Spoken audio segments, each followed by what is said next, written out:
So hi guys, hello and welcome to another video. Today I want to talk about the 4 things that killed my channel and what is going to take place now that it's dead.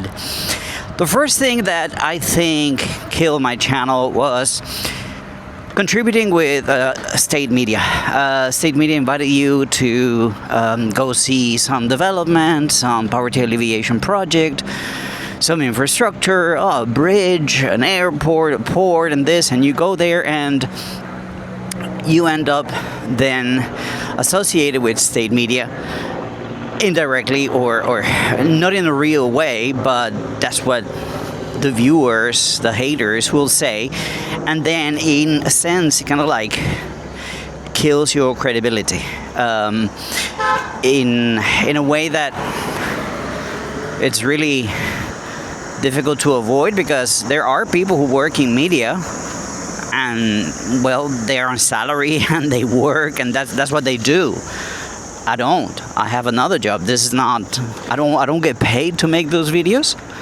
I get paid to go there, as in they take me there.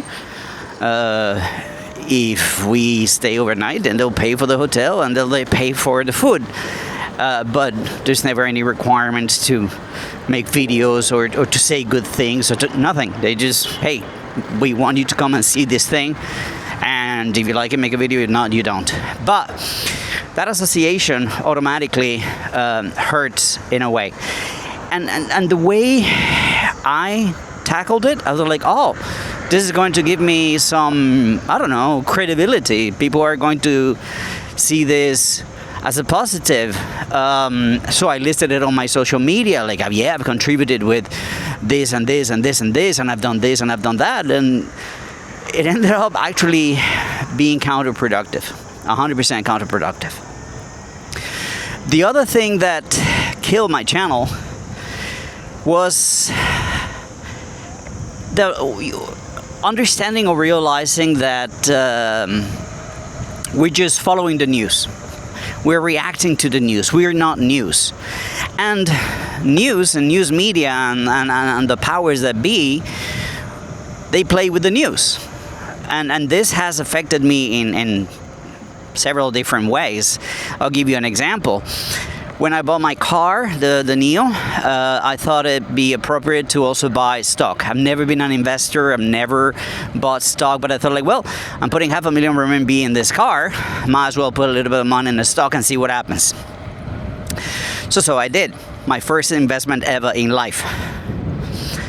And then I heard in the news that Trump was going to cancel or remove Chinese investments from the stock market in the US, where I had made my investment. And I was like, oh shit, I'm fucked. I'm fucked. So just ran, sold, lost, and it ended up being not true. So that made me quite pissed off at the news. The fact that we are not sources of news. All of us on the internet are, well, most of us are commentators, and we are just reacting to the news. And the news play with our emotions, and I get pissed off, and I get angry, and I get worried, and I get concerned, and that again translates into mental health, poor mental health, and understanding that that's all manipulation, that's all fear-mongering, and that's just moving the news cycle. And I ended up being a part of it because of my desire to show China and to tell people the truth about those blatant lies that people and media and politicians say about China. I got involved in it. The truth of the matter is, the number one thing that worries me to death, and when you read the news, like the UK and Australia are going to join forces to fight China against Taiwan. That war, that possibility of that war, scares me to death. It scares me to death because is China's red line. If they want to push a button, that will be the button. And every other day there's a new headline and a new arms deal and so that peace of mind is gone when I follow the news, and that actually is the number one motivation or the number one driver for me making videos on this channel, trying to explain all the different threats that we are living under. A country that just going about its business, trying to improve the life of its people. The other thing that killed my channel is inconsistency. So because of this particular ups and downs, emotional ups and downs, then I'm not consistently posting. I get plain and simple depressed at times, and then I don't post. That is something that most people will tell you is the number one killer of channels: lack of consistency. I had an impulse to do dailies, and then I ran into reason number 4 why I think I killed my channel. When you try to react to the news, right? The news could be about everything and anything, and I am far from an expert on most of it. There's a very big difference between being an expert and being experienced, as in I'm an experienced foreigner living in China. That's not the same as being an expert. So that's a key difference there. When you are reacting to things taking place in the news and things that are being announced in the news, it requires you to talk about things that you are not really well versed on and you don't really know too much about. So it takes a lot of time to research and to try and understand what is it that you want to talk about, and to try and deliver a message that is clear, concise, and that has your own angle and perspective. Sorry, sir. So that's extremely time consuming and very hard to do, to try and sound like somebody who knows what he's talking about when you don't really do. You don't really know a lot of what is taking place. That pressure,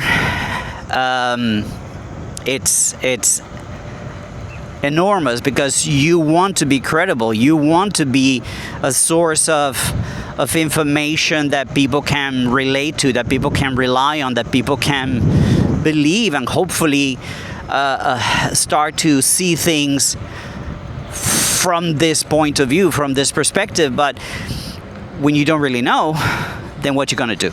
You're done. There's not much you can do to convince people when you're not an expert, and I'm not. And that led me to another one of the issues that really bothers me, and led me to the use of teleprompters, which is one of the main killers of authenticity, as people say. As you see here, I'm on a bike. There's no teleprompter here. This is just coming from the top of my head and from my heart, basically.